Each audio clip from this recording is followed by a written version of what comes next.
है कि इसमें कितना फिकल कोलिफॉर्म है, वो एक मतलब उनका कहना है।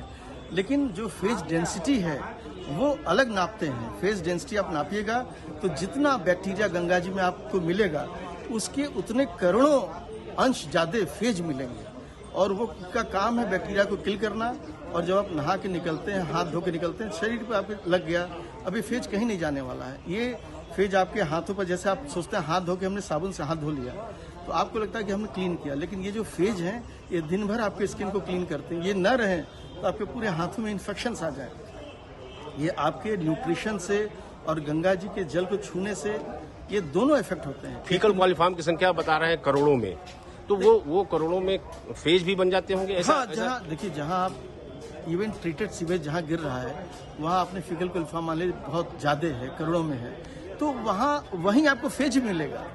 ये देखिए, बहुत मतलब हमारे प्रोफेसर जी नाथ सर का रिसर्च है, जो कि बैक्टीरियोफेज सोसाइटी ऑफ इंडिया के प्रेसिडेंट भी हैं, BHU में है। ये रिसर्च यही शो करता है कि, और सर का तो काम इसी पर है कि फेजेस से वो घाव का इलाज करते हैं, जो कई वर्षों से मवाद पड़े हैं। एक ऐसा कंट्री है पूरे विश्व में, जॉर्जिया, जहाँ कोई एंटीबायोटिक्स नहीं खाता, वहाँ फेज वायरस से इलाज होता है। पेट में दर्द दूसरा फेज, बुखार है दूसरा फेज। फेज एक अलग थेरेपी है जो इंडिया में धीरे धीरे बढ़ रही है, और इसका बेसिक सोर्स या तो गंगा जी के जल जहाँ सीवर गिर रहा हो, ट्रीटेड सीवर, या सीवेज खुद भी, तो वहाँ फेज आपको मिलते हैं। ये आपको साफ पानी में नहीं मिलेगा।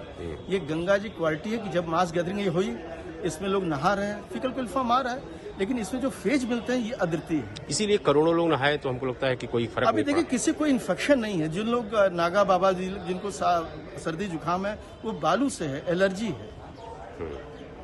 वो ये गंगा का पानी के प्रदूषण से गंगा का जल अपने में ही अमृत क्यों कहते हैं, इसका एक बहुत बड़ा रीजन है बैक्टीरियोफेज। जब परिचय बता दें। मैं प्रोफेसर विजयनाथ मिश्रा, विभागाध्यक्ष न्यूरोलॉजी, काशी विश्वविद्यालय। डॉक्टर साहब, आप गंगा जी पर टेस्ट करते रहते हैं बराबर, जो प्रदूषण बोर्ड कह रहा है, क्या हकीकत क्या है, और इतने लोग नहा रहे हैं तो क्या प्रभाव पड़ रहा है? देखिए, जब आप मास गैदरिंग में जाते हैं और जब मास बात होता है, कई लोग नहाते हैं, तो जो फीकल कोलिफॉर्म बैक्टीरिया जिसके बारे में बात हो रही है वो नेचुरली बढ़ जाता है, हर जगह बढ़ता है। दिक्कत क्या है कि उसको लोग अलग गलत तरीके से इंटरप्रेट कर रहे हैं कि जो आप फीकल कोलिफॉर्म का जो टोटल डेंसिटी है वो मान लीजिए गंगा जी में आपने टेस्ट कर लिया, लेकिन हम लोग दूसरा और जो टेस्ट कर रहे हैं जिसको हम कहते हैं फेज डेंसिटी। तो गंगा जी का पानी ही एक ऐसा पानी है जो जल है जिसे हम कहते हैं अमृत। उसमें क्वालिटी है कि ये बैक्टीरियोफेज प्रोड्यूस करता है। तो वो जैसे आप उसमें मान लीजिए लोग कहते हैं मल का बैक्टीरिया चला गया, टाइफाइड का बैक्टीरिया चला गया, कोई भी बैक्टीरिया गंगा जल में जब भी जाता है तो वो उसके फेज बनते हैं। जो ये बैक्टीरियोफेज है वो उस बैक्टीरिया के अगेंस्ट वही वायरस बनता है, और इस तरीके से जो वायरस बनता है ये एक तरीके से समझिए कि उस वायरस का काम ही है उस बैक्टीरिया को किल करना। अब गंगा जी के लिए कहते हैं कि दरस परश मज्जन अरुपाना। आप समझिए कि केवल आप गंगा जल एक बार छू लीजिए तो आपके दोनों हाथों पर करोड़ों बैक्टीरियोफेज चिपक जाएंगे, जो कि आपके जीवन में कहीं नहीं जाएंगे। आप कितना भी हाथ धोइएगा, आजीवन हाथ धोते रहिए, लेकिन वो जो बैक्टीरियोफेज है वो क्वालिटी कहीं नहीं जाएगी। आप गंगा जी के संसर्ग में किनारे उनके बैठिए, उनको छू लीजिए। नहाना तो बहुत बड़ी बात है। आपने अगर नहा लिया तो पूरे शरीर में आपके वो बैक्टीरियोफेज चले गए, नाक से, फेफड़े में, हाथों में।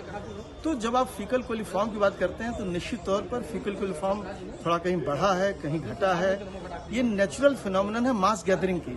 लेकिन जो गंगा जी के जल का जो क्वालिटी है वो फेज वायरस है, जो पूरे दुनिया में अकेला नदी है। ये एक इनकी क्वालिटी ये फेज प्रोड्यूस करने की और कहीं नहीं मिलेगी।